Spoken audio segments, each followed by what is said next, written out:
नए शुरुआत की ढेर सारी शुभकामनाएं और स्वागत है इस वीडियो में। आप है गिरी सर के साथ। तो आज हम लोग जानेंगे कि साइंस की समझ, साइंस की इंट्रोडक्शन, साइंस की परिचय, साइंस क्या होती है, इसको फर्स्ट बार किसने बोला था, कहाँ पे बोला गया था, इसका मतलब क्या होता है, ये सारी तमाम चीजें, सारी कंफ्यूजन जो होगी इस वीडियो में देखेंगे ताकि हम लोग एकदम जड़ से जमीन से आसमान की ओर जा सके। देखिए, अगर कोई घर बनता है, कोई यहाँ पे आदमी जो घर बनाता है, कोई भाई तक आप ही को रहना है, घर बना रहे हैं, तो घर की जो नींव होती है उसको अच्छी तरह से दी जाती है ताकि वो घर का जो नींव है मजबूत रहेगी, ताकि उसमें जितना बिल्डिंग आगे बनेगी वो मजबूत हो जाएगी। इसीलिए जरूरी होती है कि एकदम नींव की जो नींव है उसको अच्छी तरह से एकदम बनाए, उसको इतना स्ट्रॉन्ग कर ले कि कितना भी मंजिल उस पर घर बने फिर भी वो मकान एकदम बरकरार रहे, एकदम लुक उसका एकदम बना रहे। उसी तरह हम सोचते हैं कि साइंस की बेसिक यदि समझ लेते हैं, साइंस की बेसिक जान लेते हैं, उसकी सारी तमाम चीजें वगैरह वगैरह इर्द गिर्द की सारी चीजें जान लेते हैं हम, तो हमारी जो जिंदगी है ना, साइंस वाली लाइफ होती है, साइंस वाली फील्ड होती है, एकदम इजी होती चली जाती है। देखिए, कोई भी चीज मुश्किल क्यों लगती है? क्योंकि उसकी बेसिक जो होते हैं हम नहीं जान पाते हैं। किसी आदमी से यदि आप बात कर रहे हैं, आप लजा रहे हैं, शर्मा रहे हैं, उनसे सही रूप से आप बात नहीं कर पा रहे हैं, इसका मतलब यह है कि आप उनकी बेसिक नहीं जानते हैं, आप उनकी बारे में नहीं जानते कैसे है नहीं। लेकिन अगर उससे पहले उनके बारे में यदि आप जान लेते हैं तो यूं ही आप उनके करीब हो जाते हैं और उनको बहुत अच्छी तरह से उनको आप समझ पाते हैं। तो इसीलिए हमने सोचा है कि पहले साइंस की जो बेसिक होती है, बेसिक चीज को एकदम अच्छी तरह से पकड़ बनाए ताकि हम भी साइंस में एकदम रफ्तार पकड़े, एकदम भाग धनाधन धनाधन। इसके लिए हमको जरूरी हो गई कि उसकी बेसिक समझे। हम बेसिक समझ लेते हैं, कॉन्सेप्ट समझ लेते हैं। बेसिक क्या होती है? बेसिक ये होती है कि उसकी आम बातें जानना, तमाम जो जानकारी होती है, छोटी मोटी जानकारी होती है, वो सबको मिलाकर बेसिक बनाया जाता है ताकि उसको हम अच्छी तरह से समझ पाए, उसी को बेसिक बोली जाती है। तो आज का क्लास है पूरी इंट्रोडक्शन पे, साइंस की समझ पे, साइंस क्या है, इसको किसने बोला था, कहाँ से आया था, इसका मतलब क्या होता है। तो सारी तमाम चीजें, जितना भी कंफ्यूजन इससे भरा हुआ है, सब निकल जाएगा और एकदम खोआ मलाई भरेगा आपके इसके अंदर। तो चलिए देखते हैं। देखिए, साइंस की समझ यानी कि विज्ञान की समझ है, जिसे हम विज्ञान कहते हैं। आप नॉर्मल जानते हैं कि किसी भी क्षेत्र में विशेष ज्ञान को विज्ञान कहते हैं, लेकिन कुछ यूनिक तरीका से हम लाए हैं। तो देखिए कैसे वो क्या है यूनिक तरीका, क्या है यूनिक चीज। देखिए, साइंस यानी कि जड़ से जमीन से आसमान तक, अगर हम बता दिए कि एकदम जमीन से आसमान तक जाने वाले हैं, तो अभी हम लोग जमीन पे हैं, तो जमीन पे अभी थोड़ा देखेंगे, उसके बाद उड़ने शुरू करेंगे।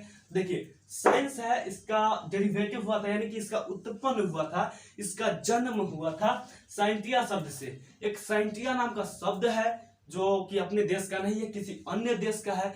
यही से इसका उत्पन्न हुआ था, साइंटिया शब्द से साइंस का उत्पन्न हुआ। किस शब्द से? साइंटिया शब्द से। देखिए आगे देखते हैं। जो ये साइंटिया शब्द है, लैटिन वर्ड है। लैटिन वर्ड समझते हैं? जैसे कि आप आज यदि अपने घर में है, आपके अपने घर का खाना हो, तो कभी यार अपना खाना है, अपने घर का खाना है, जैसे कहीं पे दावत हो जाए या फिर कोई बुला दे आपको खाने के लिए, वहां पे आप जाना पड़े आपको, तो क्या हुआ? वो अपने घर का नहीं हुआ, वो दूसरे के घर का हुआ। उसी तरह ये है, ये हमारे देश का शब्द नहीं है, ये किसी अन्य देश का शब्द है, दूसरे देश का शब्द है, दूसरे जगह का शब्द है। इसीलिए इसको हम लोग लैटिन वर्ड कहते हैं, यूनानी शब्द कहते हैं। तो साइंटिया शब्द से इसका उत्पन्न हुआ था साइंस का। तो साइंटिया का मतलब क्या होता है? साइंटिया क्या है? तो साइंटिया जिसका मतलब यह होता है यानी कि टू नॉलेज, यानी कि ज्ञान। साइंस क्या है? साइंस पढ़ते हैं आप, ज्ञान ही ना अर्जित करते हैं। कुछ भी चीज पढ़ते हैं, ज्ञान अर्जित करते हैं। तो उसी तरह इसका मतलब होता है, साइंटिया का मतलब होता है नॉलेज, टू नॉलेज। अब नॉलेज यानी कि ज्ञान। अब कैसा ज्ञान? तो ये ज्ञान होता है true and systematic. True and systematic क्या है? तो ये हुआ सत्य एवं क्रमबद्ध ज्ञान, सत्य एवं क्रमबद्ध ज्ञान। जैसे कि आप नॉर्मल घर में देखते हो, या फिर आप इसे प्रयोग भी किए होइएगा। आप जैसे कि चावल बनाते हैं खाने के लिए, सब्जी चावल जो खाना बनाते हैं, तो चावल बनाने के लिए क्या जरूरी होती है? पहले पानी लेते हैं। क्या लेते हैं? पहले पानी लेते हैं, चावल लेते हैं, उसको एक बर्तन में रखते हैं, बंद करते हैं, और एक नियमित यानी कि एक नॉर्मल टेम्परेचर जो देते हैं, टेम्परेचर पर रखते हैं, उसको नियत ताप पर रखते हैं, उसको गर्म करते हैं। कुछ देर बाद हमारा जो होता है वो प्रोडक्ट यानी कि जो होता है चावल बनकर तैयार हो जाता है। तो क्या हुआ? पहले हमने क्या किया? पहले चावल लिया, पानी लिया, बर्तन लिया, और उसको एक नियत ताप पे रखा। तो क्या हुआ? मेरा चावल बनकर तैयार हो गया। तो क्या हुआ? यदि आप पानी और चावल को रख रहे हैं तो यह चावल बन रहा है, ये पूरा सत्य है कि हाँ चावल बनेगा। और कैसे कैसे बना? तो पहले चावल, पानी, इसको बर्तन लिए, नियत ताप पर रखे, ये आपका क्रमबद्ध तरीका हुआ। तो तो वही बोल रहा है आपका कि जो साइंस है, साइंटिया शब्द से उत्पन्न हुआ। साइंटिया का मतलब होता है ज्ञान। कैसा ज्ञान? ज्ञान सत्य एवं क्रमबद्ध ज्ञान, जिसका मतलब होता है एक्सपेरिमेंटली प्रूफ मैटर, यानी कि प्रायोगिक सत्यापित तथ्य।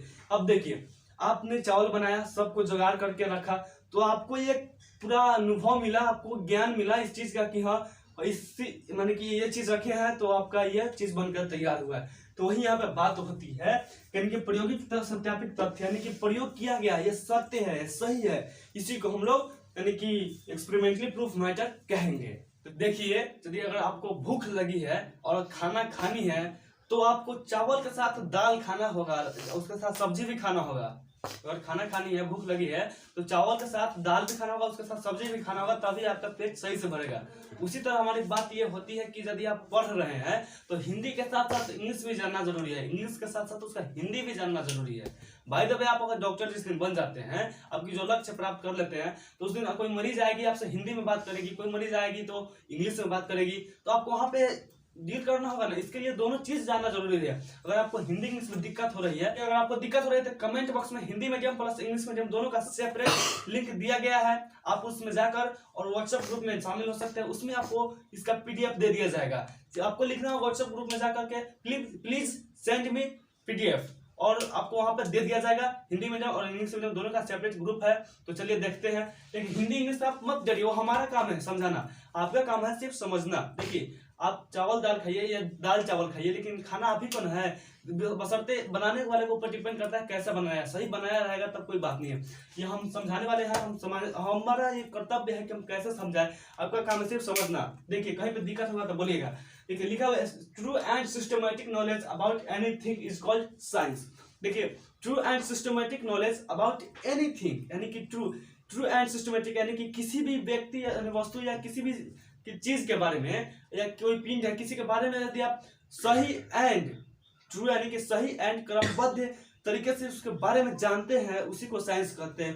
थोड़ा देर पहले हमने एग्जांपल दिया था चावल का, जो कि आप सही क्रमबद्ध ढंग से उसको, अगर चावल बनाना है तो पानी चावल इस सबको इत्यादि सब चीज को इकट्ठा करना होगा, उसी को क्रमबद्ध तरीका कहते हैं। तो वही बोल रहे हैं आपका ट्रू एंड सिस्टमैटिक नॉलेज, यानी कि सत्य और क्रमबद्ध ज्ञान किसके बारे में? अबाउट एनीथिंग, यानी कि किसी भी वस्तु के बारे में जानते हैं, उसी को कहते हैं इज कॉल्ड साइंस। उसी को हम यानी कि साइंस कहते हैं। आगे देखिए, दूसरे शब्दों में अगर बोला जाए तो study of experimentally proof matter is called science, यानी कि कोई वस्तु है, कोई चीज है जिसको प्रूफ किया गया, एक्सपेरिमेंटली प्रयोगिक तरीके से प्रूफ किया गया है, उसको भी साइंस बोला जा सकता है, उसी को भी साइंस कहते हैं। ये आप लोग सब नॉर्मल और नीचे लोअर क्लास में पढ़े होइएगा कि किसी भी क्षेत्र में विशेष ज्ञान को विज्ञान कहते हैं, ये भी आप बोल सकते हैं। थोड़ा देर के लिए आगे देखिए, फादर ऑफ साइंस। आइए बात, देखिए फादर ऑफ साइंस किसे कहते हैं? जो साइंस के पिता है, जनक है, मैंने इसको किसे बोला जाता है? ये तो बहुत अच्छा से याद होगा कि आपकी पहली वाली एक्स की फादर का नाम किया था, वो तो आप लोग बहुत अच्छा से याद करते हो। पहले आपकी बात है, आपकी व्यक्तिगत बात है, लेकिन ये जो है इसके बारे में भी जान लेना चाहिए। देखिए, father of science Aristotle is Aristotle जो था यानी कि विज्ञान के पिता थे। अभी थोड़ा देर पहले हमने बताया था कि यदि आपको समझना है अच्छी तरह से, हिंदी में दोनों जाननी होगी। तो अरिस्टोटल का मतलब होता है अरस्तु, हिंदी में इसको बोलते हैं अरस्तु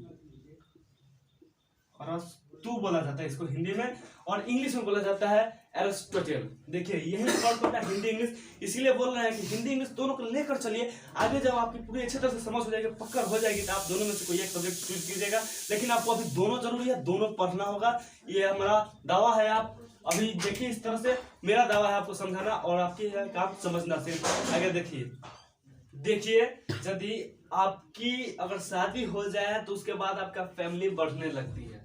आप दो से चार, चार से 6, इसी तरह आप लोग बहुत सारे आदमी यानी कि बहुत सारे फैमिली मेंबर हो जाते हैं। तो उसी तरह देखते हैं, चलिए साइंस है, साइंस की भी दो ब्रांच होती है, एक होती है नेचुरल साइंस, एक होती है सोशल साइंस। एक होती है नेचुरल साइंस, एक होती है सोशल साइंस, यानी कि नेचुरल प्राकृतिक विज्ञान, और होती है सोशल साइंस यानी कि सामाजिक विज्ञान। एक होती है नेचुरल यानी कि सामाजिक विज्ञान, ये हो गई आपकी, हो गई प्राकृतिक विज्ञान। तो सामाजिक विज्ञान इसमें है आपकी आर्ट्स, कला आता है, जो आर्ट्स सब्जेक्ट होती है कला, जिसमें होती है आपकी ज्योग्राफी हो गई, हिस्ट्री हो गई, इकोनॉमिक्स हो गई, ये सब आपकी आर्ट्स में आती है। तो इसको इसमें हम तो जाना नहीं है हमें, तो इसको इंड कहते हैं, द इंड कहते हैं, इसको द इंड करते हैं, इसमें हमको जाना नहीं है। हमको इसमें आना है, यानी कि नेचुरल साइंस में हमें आना है। नेचुरल साइंस में आना है तो इसका भी 2 ब्रांच होता है, नेचुरल साइंस की भी 2 ब्रांच होती है, यानी कि इसकी 2 शाखा होती है। नेचुरल साइंस आगे जाकर प्राकृतिक विज्ञान 2 भागों में जाती है।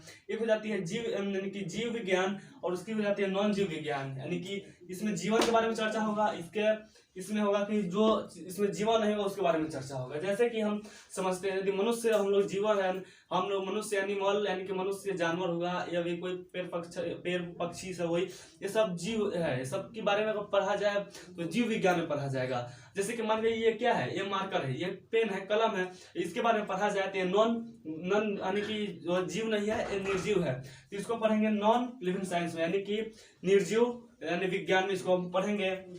देखिए, और लिविंग साइंस में है तो इसको बोला जाता है लाइफ साइंस, इसको बायोलॉजी भी बोल सकते हैं। लाइफ साइंस को बायोलॉजी भी बोला जाता है। और इसको देने वाले थे लेनमार्क एंड ट्रेवेलर्स, यानी कि जो लेनमार्क थे, लॉमार्क, इसको लॉमार्क बोला जाता है, और इसको बोलते हैं लेनमार्क, और इसको बोलते हैं ट्रेविनस। इन 1803 यानी कि दोनों आदमी मिलकर 1803 ईस्वी में इसको दिए थे, बायोलॉजी को, जीव विज्ञान को। अब आइए हम देखते हैं नॉन लिविंग साइंस, हमको इसी में आगे बढ़ना है। तो नॉन लिविंग साइंस में हो जाती है यानी कि जो निर्जीव विज्ञान है, उसमें आती है आपकी भौतिकी, रसायन, जूलॉजी।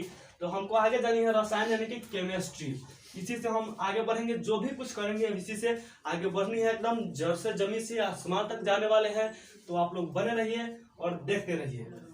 यहाँ पे हमारी विज्ञान की समझ समाप्त होती है और शुरू होगी अगले एपिसोड में। आप लोग को देखने को मिलेगा रसायन विज्ञान की समझ, केमिस्ट्री की समझ, उसे मचाना, एकदम गर्दा गर्दा शोर मचाना है। तो स्टार्ट हो जाइए आप सभी कोई, और धूम मचाइए रसायन विज्ञान में मेरे साथ। तब तक ले शुक्रिया, मिलते हैं नेक्स्ट एपिसोड में, बाय बाय, शुक्रिया। एक और बात, यदि आपको इस वीडियो में कुछ भी गलत या सही लगी हो तो आप कमेंट बॉक्स में इसका रिप्लाई जरूर दें, ताकि हम इसको और इम्प्रूव कर आप लोगों के सामने लाए। थैंक यू, शुक्रिया, बाय।